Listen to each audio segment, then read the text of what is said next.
그들이 조밥 먹은 후에 예수께서 시몬 베드로에게 이르시되 요한의 아들 시몬아 네가 이 사람들보다 나를 더 사랑하느냐 하시니 이르되 주님 그러하나이다. 내가 주님을 사랑하는 줄 주님께서 아시나이다. 이르시되 내 어린 양을 먹이라 하시고 또 두 번째 이르시되 요한의 아들 시몬아 내가 나를 사랑하느냐 하시니 이르되 주님 그러하나이다. 내가 주님을 사랑하는 줄 주님께서 아시나이다. 이르시되 내 양을 치라 하시고 세 번째 이르시되 요한의 아들 시몬아 내가 나를 사랑하느냐 하시니 주께서 세 번째 내가 나를 사랑하느냐 하심으로 베드로가 근심하여 이르되 주님 모든 것을 아시오매 내가 주님을 사랑하는 줄을 주님께서 아시나이다. 예수께서 이르시되 내 양을 먹이라. 내가 진실로 진실로 내게 이르노니 내가 젊어서는 스스로 띠띠고 원하는 곳으로 다녔거니와 늙어서는 내 팔을 벌리리니 남이 내게 띠띠고 원하지 아니하는 곳으로 데려가리라. 요즘 우리 세대는 사랑이 그냥 막 흘러 넘치는 시대입니다. 여기 가도 사랑, 저기 가도 사랑, 노래를 들어도 사랑, 드라마를 봐도 사랑, 영화도 사랑, 사랑 하는데 요한 1서를 보면 정작 사랑의 원천이신 주님께서는 그럼에도 불구하고 사랑이 흘러 넘치는 이 땅을 향해서 사랑의 역사를 강조하셨어요. 왜 그러셨을까? 눈만 뜨면 사랑 하는데 왜 사랑을 또 강조하실까? 오늘 본문 우리가 같이 나누어 읽은 이 말씀은 부활하신 예수님께서 베드로에게 질문하시는 장면이에요. 똑같은 질문을 3번 하십니다. 나를 더 사랑하느냐? 이걸 3번 베드로에게 계속 반복해서 물으세요. 이것은 베드로의 결심, 헌신을 다짐시키시는 장면이에요. 이 질문은 하나님의 말씀을 받고 부름받은 우리 그리스도인들을 향한 질문이기도 합니다. 그 말은 뭡니까? 이 질문은 오늘 저와 여러분을 향한 예수님의 질문이기도 하다라는 말씀. 나를 더 사랑하느냐? 이 말씀을 통해서 우리가 그러면 한번 살펴봐야 돼요. 나는 정말 예수님을 더 사랑하는가? 베드로와 예수님의 이 대화 속에 있는 의미들을 우리가 살피면서 내가 예수님을 향한 사랑이 어떠한가 점검하는 시간이 되시기를 바랍니다. 먼저 그 첫 번째 질문의 의미는 이런 거예요. 이 사람들보다 더 사랑하느냐? 이 사람들보다 더 사랑하느냐? 우리 주위에 사랑이 참 많습니다. 또 사랑이 필요한 사람도 많고 사랑하는 사람도 많아요. 대상이 부모, 형제, 자매, 친구, 연인 등등등등 정말 많습니다. 부모님의 그 따뜻하고 포근한 사랑 우리한테 너무 좋죠. 그리고 형제 자매 간에 끈끈하게 연결되어 있는 그 사랑, 또 친구들과의 그 끈끈한 사랑, 우정도 있고 정말 시간이 언제 흘러가는지도 모르는 사랑하는 연인과의 사랑도 있어요. 그러나 우리는 이 사람들보다 주님을 더 사랑하는지 우리 스스로가 각자가 마음에 한번 대답을 해보셔야 돼요. 이 사람들보다 네가 나를 더 사랑하냐? 라고 묻는 예수님의 질문에 한번 대답해 보셔야 돼요. 예수님이 여러분들을 향해서 각자를 향해서 베드로에게 질문한 것처럼 이 사람들보다 너가 나를 더 사랑하느냐 질문하시면 여러분들 어떻습니까? 네, 진짜로 주님을 내가 더 사랑합니다. 이렇게 대답하실 수 있으십니까? 그런 사람이 얼마나 될까요? 불신자는 제껴놓고라도 그리스도인들 가운데 이런 질문 앞에 내가 정말 예수님 최고로 사랑합니다. 이렇게 대답할 그리스도인이 얼마나 될까? 글쎄요, 모르겠어요. 제가 믿음이 약해서 그런지는 모르겠는데. 우리가 가장 사랑해야 할 분은 바로 저와 여러분을 그 죄악의 수렁에서 건져주시고 우리로 하여금 영원한 천국의 백성 되게 해주신 그 예수 그리스도, 그분이 우리가 제일 사랑해야 될 분이잖아요. 다른 대상을 향한 모든 사랑은 그 다음이 돼야 돼요. 그 다음이. 예수 그리스도 다음이 돼야 돼요. 사랑은요, 행동으로 나타납니다. 사랑의 행동이 뭡니까? 사랑하는 대상에게는 그냥 뭐든지 주고 싶은 거예요. 아낌없이 뭐든지. 그것이 사랑의 감정이 제대로 시작된 거예요. 뭐든지 주고 싶은 거. 그런데 만약에 입으로는 사랑한다고 하면서 뭔가 뒤따르는 행동이 없다. 이것은 거짓 사랑일 수밖에 없는 거예요. 저와 여러분이 어느 무엇보다 주님을 더 사랑한다면 그것이 우리 삶 속의 생활 가운데 행동으로 나타나야 됩니다. 행동으로. 그런데 말로 나는 예수님 진짜 사랑하거든요. 그런데 행동이 안 나타나. 그건 거짓이라는 말이죠. 유대인들은 하나님께 제사를 드릴 때 구약에 제물을 가지고 옵니다. 헌물을 가지고 옵니다. 드릴 때 가장 좋은 것으로 드려요. 같은 양이 있어도 같은 소가 있어도 그 중에 가장 튼실한 거, 가장 건강한 거, 상처가 없는 것들을 골라서 하나님 앞에 가장 좋은 제물을 가지고 와서 드려요. 이것이 구약 유대인들의 축복받는 비결이었어요. 내가 가장 가지고 있는 것 중에 가장 깨끗하고 가장 소중한 것. 오늘날 신약에 우리에게로 가져오면 그것이 우리가 하나님께 드리는 사랑의 행동의 모범으로 삼을 수 있는 거예요. 나에게 가장 귀한 것, 가장 우선되는 것을 하나님께 드리는 거예요. 주님보다 더 사랑하는 그 무엇인가가 저와 여러분 마음속에 딱 도사리고 자리 잡고 있다면 그것은 진정으로 예수님을 사랑한다고 볼 수가 없는 거예요. 순서가 바뀌었어요. 틀린 거예요. 여러분, 저와 여러분은 그리스도인이라고 고백하잖아요. 내가 진짜 그리스도인이라면 가장 사랑하는 대상은 예수 그리스도가 돼야 돼요. 영순이가 돼야 돼요. 영순이가. 한번 살펴보십시오. 내 마음속에 가장 사랑하는 제일 높은 자리에 예수 그리스도가 계신가 한번 살펴봐야 돼요. 그것이 오늘 예수님이 베드로에게 하신 질문, 우리에게 하신 질문, 나를 더 사랑하느냐의 첫 번째 의미, 이 사람들보다 나를 더 사랑하느냐의 의미. 두 번째는, 이 질문의 두 번째 의미는 세상의 부귀영화보다 나를 더 사랑하느냐. 이 세상의 부귀영화보다 우리 주님 더 사랑하십니까? 아멘 하실 수 있으셔야 돼요. 학문, 재물, 권세, 출세 등등등등 이것보다 주님을 더 사랑하십니까? 마태복음 19장에 보면 그 예가 하나 나와 있어요. 적절한. 예수님께서 제자들과 함께 이렇게 복음을 전하러 다니실 때 어느 날 부자 청년 한 명이 예수님을 찾아 나와서 질문을 합니다. 19장 16절에 보면 마태복음, 선생이여, 내가 무슨 일을 하여야 영생을 얻겠습니까? 질문을 던져요. 이 질문을 받은 예수님께서 대답을 이렇게 하십니다. 19장 21절에 내가 온전하고자 할진대 가서 내 소유를 팔아 가난한 자들에게 주라. 그리하면 하늘에서 보화가 내게 있으리라. 그리고 와서 나를 따르라. 이렇게 대답을 하세요. 이 예수님의 답을 들은 이 부자 청년이 그 다음 행동이 뭔 줄 아십니까? 19장 22절에 근심하며 갔다. 그 다음에 없다. 이게 답이에요. 근심하며 갔더라. 그 다음에 뭐가 없어요. 그냥 그걸로 끝이에요. 근심하며 갔더라. 이게 뭘 말하는 겁니까? 이 부자 청년에게 있어서 가장 큰 사랑의 대상은 자기의 재물이었어요. 이런 부자 청년에 가는 그 뒷모습을 바라보면서 예수님이 한마디 교훈의 말씀을 덧붙이십니다. 19장 24절에 낙타가 바늘 귀로 들어가는 것이 부자가 하나님의 나라에 들어가는 것보다 쉬우니라. 그 부자 청년의 뒷모습을 보면서 그렇게 말씀하셨어요. 이것은 부자는 아무래도 좀 힘들다는 거예요.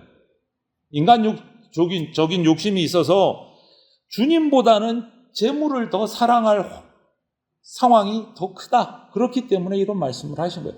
부자가 천국에 못 들어가는 거 아닙니다. 그런데 떨쳐버릴 재물에 대한 욕심이 참 크다, 힘들다. 이거를 표현하신 거예요. 물질을 사랑하던 가룟 유다, 비참한 최후를 맞이했습니다. 사랑을 실천하는 것보다 자신의 어떤 종교의 기득권, 권위를 더 사랑하고 아꼈던 바리새인들, 누가복음 11장에 보면 예수님에게 정말 엄중한 질책을 받았습니다. 회칠한 무덤이라고. 뜨끔하는 정말 옆구리 확 찔리는 질책을 받았어요. 여러분, 이 세상의 부귀영화는요, 우리를 순간순간 매혹시키고 미혹시키고 거기에 빠져들도록 해요. 숭배하도록 해요. 그렇잖아요. 지금 살아가는 오늘날, 옛날뿐만, 예수님 당시뿐만 아니라 지금 더 심해졌어요. 우리는 그것을 물질만능주의라고 불러요. 배금사상이라고 불러요. 돈을 숭배하는 거예요. 돈을. 그래서 성경에는 맘몬이라 그래요. 돈을 숭배하는 거예요. 만몬주의라고 그래요. 갈수록 더 심해지잖아요. 오늘날 청년들이 직장을 택하는데 첫 번째 순위가 뭡니까? 기준이. 연봉 큰데, 연봉 많은데. 제 말이 틀린가요? 저 때도 그랬거든요. 제가 직장에 시험 칠 때도. 어느 회사가 연봉을 많이 주나. 첫 번째 기준이에요. 첫 번째 기준. 갈수록 요즘엔 더 심한 것 같아요. 배금사상이잖아요. 돈이 기준이에요, 돈이. 오늘날 우리 인간들, 현대인들은요, 그 옛날에 쌓았던 바벨탑이 부귀영화로 또 바벨탑을 쌓고 있는 거예요, 지금. 바벨탑은요, 반드시 무너집니다. 무너질 수밖에 없어요. 왜? 하나님에게 대적하는 것이기 때문에. 내가 하나님이다 라고 하는 교만이기 때문에 반드시 무너집니다. 그런데 오늘날 돈으로 부귀영화로 바벨탑을 쌓고 있어요. 오늘날 우리 사람들이, 인간들이. 그 탑은 반드시 무너집니다. 그리고 주님의 엄중한 두려운 심판이 반드시 따라옵니다. 물질을 탐하던 아간, 마지막은 자신만 망한 것이 아니고 자신의 가족들까지도 비참한 최후를 맞이합니다. 지금도 세상의 부귀영화는요, 우리를 부릅니다. 거기에 집착하게 만들어요. 그런데 이거요, 세상 권세 잡은 마귀의 정말 전통적인 상투적인 수법입니다. 우리를 무너뜨리는 수법. 재물, 부귀영화요. 우리 마음에 주님이 차지하는 부분이 얼마나 되는지 한번 점검해 보십시오. 이것이 예수님이 오늘 나를 더 사랑하느냐의 두 번째 의미예요. 세상 부귀영화보다 나를 더 사랑하느냐.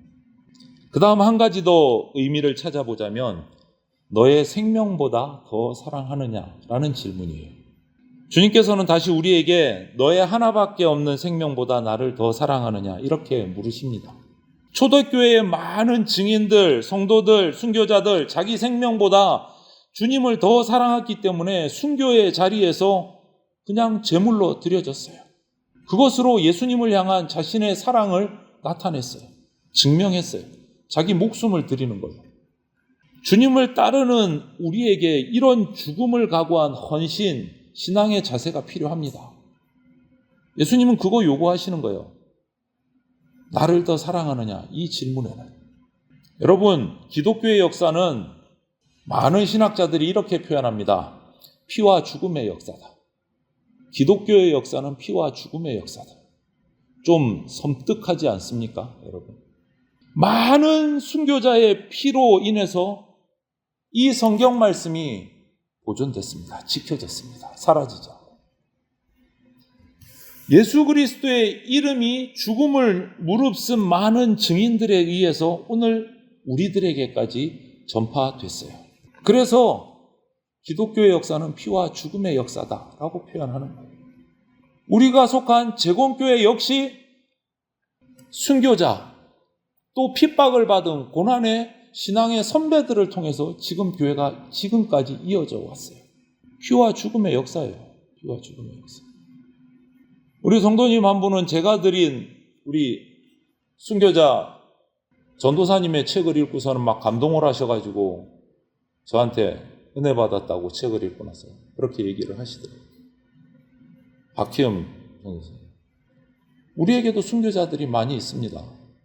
그들의 예수님을 향한 그 자신의 생명까지도 드리는 그 헌신으로 재건교회가 지금까지 세워져 왔어요. 여러분, 예수님 당신의 생명까지도 우리를 위해서 내어놓으셨습니다. 그래서 십자가에서 예수님 당신의 생명을 유월절 마지막 어린 양의 희생으로 드리셨어요. 그 피가 흘렀기 때문에 그 생명이 대속 제물로 드려졌기 때문에 지금 저와 여러분이 구원을 받는 거예요. 예수님은 우리에게 당신의 모든 것을 다 주셨습니다. 생명까지. 그래서 지금 우리는 생명의 주님께서 우리에게 역사하시는 것을 경험하고 은혜를 누리면서 살아가게 되는 겁니다. 예수님이 우리에게 주신 것도 없으면서 그래야 돼, 그래 생명 바쳐 이랬으면 우리는 뭐 그냥 반항할 수도 있을 거예요. 하나님이신 예수님께서 이 땅에 내려오셔서 내가 죽어야 되는데 대신 죽어주셨습니다. 더 이상 뭐를 해주실까요? 우리를 위해서. 뭐를 해주셔야 됩니까? 그래서 이런 질문을 하실 수 있는 겁니다. 너의 생명보다 나를 더 사랑하느냐? 기독교는요, 역설의 종교입니다. 죽으면 삽니다. 살려고 하면 생명마저 빼앗깁니다. 그게 기독교의 진리예요. 기독교만 가진 영혼불변의 진리예요. 죽으면 살고 살려고 하면 죽는다. 예수님을 따르던 수많은 증인들, 순교의 자리에 이르러서 아낌없이 자기의 생명을 내어놓을 때 생명보다 더 사랑하는 예수님의 이름 앞에 자신의 생명을 바쳤을 때 그들은 살아났습니다. 그들은 살아났습니다. 이것이 참 신앙인의 모습이고 가장 위대한 아름다운 인생의 마침표예요. 그렇다고 다 순교해야 된다는 말 아닙니다. 순교하고 싶어도 순교 함부로 하는 거 아닙니다. 순교도 하늘로부터 허락이 돼야 순교합니다. 내 마음대로 순교 안 됩니다, 여러분. 그래서 순교자의 피가 위대한 겁니다. 어느 목사님이 그러시더라고요. 성경에는 없는데 설득력이 있어요. 우리가 죽어서 천국 올라가면 하나님 보좌에 제일 가까이 있는 사람은 순교자일 거다. 이렇게 얘기하시더라고요. 순교자일 거다. 다 천국까지만 믿고 그 중에 예수님 보좌에, 하나님 보좌에 제일 가까이 앉아있는 사람은 순교자일 거다. 설득이 돼요, 그 말이. 설득이 돼요. 여러분, 지금도 하나님 나라에서 우리를 부르고 있습니다. 우리는 세상에 유한한 것을 내려놓을 때 영원한 것을 얻을 수 있습니다. 기독교는 역설의 종교입니다. 이것이 영적인 지혜고 진리고 우리의 영적인 비전이 돼야 돼요. 나는 과연 내 생명보다 주님을 더 사랑하는가? 여러분 한번 스스로에게 질문을 던지고 답해 보십시오. 요한일서 4장 8절에 이렇게 말씀을 주셨습니다. 사랑하지 아니하는 자는 하나님을 알지 못하나니 이는 하나님은 사랑이심이라. 내가 하나님 잘 알아? 아니요. 그 앞에 질문이 필요해요. 하나님을 사랑하는가? 가장 사랑하는가? 내 생명보다 더 사랑하는가? 네 라고 대답할 수 있을 때 우리는 하나님을 안다 라고 표현할 수 있습니다. 이 요한일서 말씀을 기준으로 생각합니다. 주님은 우리에게 사랑을 요구하고 계십니다. 왜? 우리를 생명까지 던지시면서 사랑해 주셨기 때문에 그런 질문을 하실 수 있는 겁니다. 그래서 우리 사랑은 실천이, 행동이 수반이 돼야 돼요. 그래야 진짜 사랑이라고 말할 수 있는 겁니다. 우리는 각자의 삶의 자리에서 주님을 모시고 그 사랑을 행동으로 나타내야 됩니다. 그래야 이 질문에 네라고 대답할 수 있는 겁니다. 그렇게 할 때 오늘 본문에 어떻게 되어 있습니까? 주님이 아십니다. 내가 주님을 사랑합니다. 베드로의 대답이 확신이 들 때 그 다음 주님의 말씀이 뭡니까? 그에게 내 양을 먹이라 사명을 주셨어요. 그때서야. 사랑한다고 고백할 때 내 양을 먹이라. 여러분, 우리가 주님에게 삶의 행동으로 사랑을 표현하고 나타내고 주님을 사랑한다고 고백할 때 우리에게도 사명을 주십니다. 베드로에게 주셨던 그 사명을 우리에게도 주십니다. 나를 더 사랑하느냐는 이 예수님의 질문 앞에서 저와 여러분들이 정말 진지하게 깊이 묵상하시고 내 삶을 점검을 하셔서 나를 구원하신 예수님의 사랑에 진정한 사랑, 최고의 사랑으로 응답하는 그러한 성도들이 다 되시기를 주님의 이름으로 축원을 드립니다. 아멘.